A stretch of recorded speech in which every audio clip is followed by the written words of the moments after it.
A lot of women actually still think that they're lazy, they're inconsistent, they're not enough, or that they just can't stick to things. But honestly, most women are not struggling because they're incapable at all. They're struggling because their nervous system still feels safer in the old survival mode than it does in expansion and growing. And this changed everything for me when I finally grasped it, embodied it. Because for years I thought that was it. I was left the way I was. I couldn't add. But something inside of me always wanted more. I always wanted more money. I wanted more financial freedom. I wanted joy. I wanted happiness. And I wanted to escape where I was. I wanted wealth to give me choices in life. And that is what most women want, but are afraid to speak up, afraid to step out. Because if it's possible for me, it's possible for you. And I'd always go into procrastination, overthinking, mostly why I don't deserve it.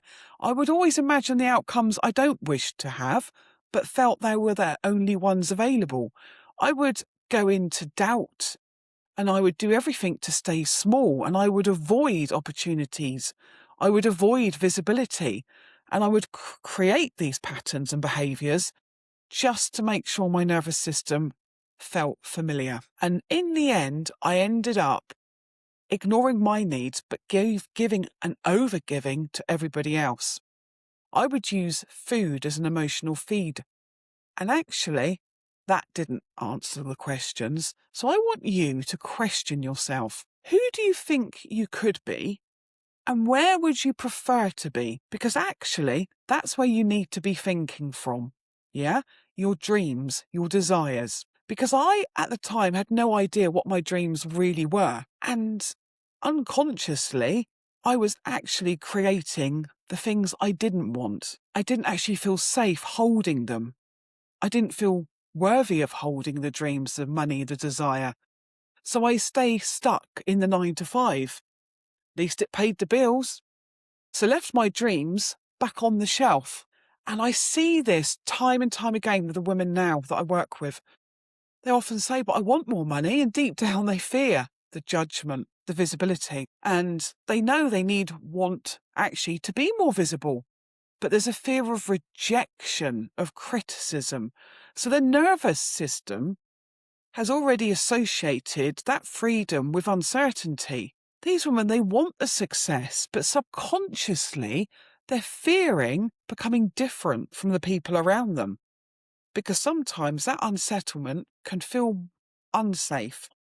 And when you start to become a little bit more self-aware, you actually stop attacking yourself. You literally stop saying, what's wrong with me? Why can't I just get on with it? Why can't I keep this, what I've got? Why do I keep sabotaging myself?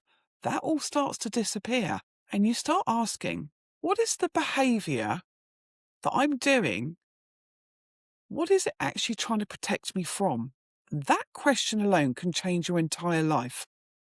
Because most of those unwanted habits and the behaviors, they're just simply our nervous system keeping us protected and safe.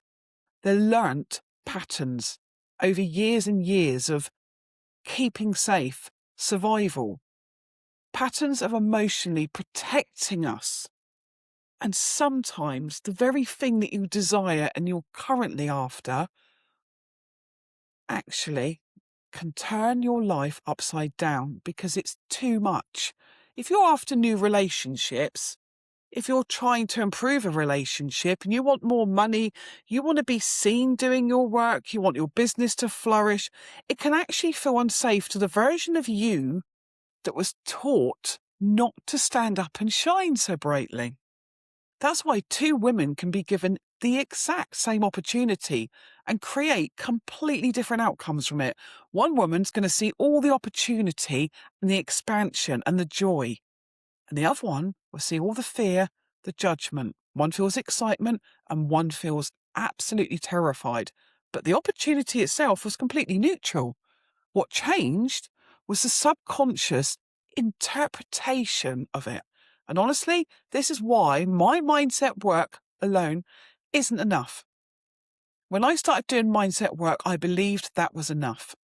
But things still weren't happening fast enough for me until I understood the deeper work, the identity work, the nervous system work, the subconscious deeper rewiring, the self-awareness and the embodiment.